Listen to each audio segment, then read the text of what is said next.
If your life was anything like mine, coming from an evangelical or charismatic background, you were taught terrifying things about hell. And even when you were praying for forgiveness every night, you were still obsessing over how not to go to hell. Trauma ain't fun. But as you grew older and dove into a little history, hell was still a scary freaking place. But you learned that when Jesus used the word hell, he was actually referring to a couple of different words that were collectively translated as hell in the English language. And one term Jesus used that's often translated as hell is Gehenna. And look, everybody knows this, it's no big deal.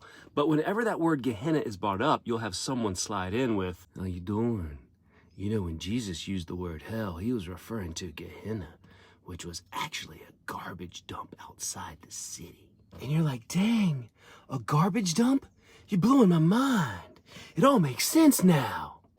Facts are, a load of folks, including myself, were taught that Gehenna in Jesus' day referred to a garbage dump outside the city walls of Jerusalem in the Ge-Hinnom Valley, where discarded human and animal waste, refuse, and even dead bodies were tossed to be burned. So when Jesus mentioned Gehenna, we're taught to think that's what hell is like, to be discarded with the refuse and separated from those you love, to be burned and tormented in agony outside of the protection of the holy city. And that's some powerful implied and visual imagery, and it's widely taught. Bunches of study Bibles say it, endless sermons mention it, loads of books, tons of internet sites. It's been taught in ministry school. It was taught to me in ministry school. It's like one of those things that if it's mentioned enough, it becomes true.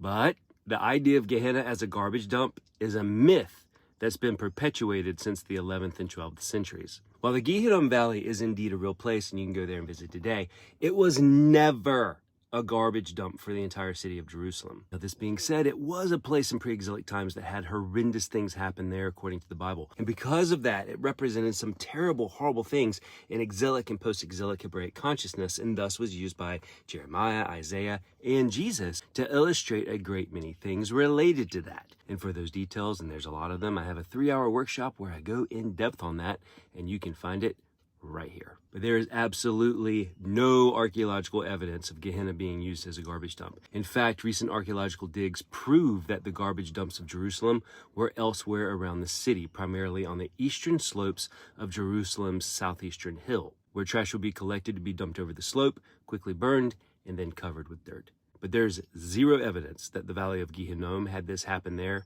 on a large scale, ever. Also, there are no ancient attestations of Gehenna being a garbage dump. And the earliest mention we can find of Gehenna being a burning garbage dump comes from the Jewish rabbi David Kimchi around 1200 AD. That's right. The earliest reference to Gehenna as a garbage dump came 1200 years after Jesus. And that reference came from a rabbi who lived in Europe that had never even been to Jerusalem. And even Kimchi acknowledged that he was making an analogy and not referencing historic fact. But boy, did that idea take off. And here we are 800 years later, misapplying a metaphor and all the implications that come with it. So if you've been taught that Gehenna was a garbage dump outside the city like I was, sorry, it wasn't. But if you would like to learn more about Ge-Hinnom, aka Gehenna, and how it was used by biblical writers and Jesus to talk about the fate of the wicked and why it was translated as hell, for the basics, I got a playlist here about that. But for those who want to dive into the deep end, I've got a 3-hour in-depth workshop, The Truth About Hell, A Believer's Guide, available right now. And in that workshop, we cover topics like early Hebraic beliefs of the afterlife beliefs of cultures that surrounded the Hebrews and their different ideas, the 4 words and alternate words translated as hell in the English Bible, the origin of the word hell and the implications of that, how Jesus used the words Gehenna and Hades in their meanings, different ways Christian traditions have viewed hell and damnation, differences in early church views about hell and the views we hold today, often due to the cultural impact and influences of medieval and Renaissance artists concerning hell, and we even compare and contrast ideas like eternal conscious torment, annihilationism, and even universal reconciliation, ripping out the untruths to lead you into a deeper understanding of the role of hell in Christian belief. And most importantly, we discuss where is the love of Jesus in all of this stuff, which is a question I find folks have a hard time answering until they tap into some of the truths revealed in this workshop. All told, the workshop goes 3.5 hours, but it goes by fast. So just head over here, register, and you'll be able to download the workshop. And to register, I simply ask for a small trade-in which you can donation, with all proceeds going to our overseas mission and charity work, details of which can be found on my profile. As always, God bless. See you soon.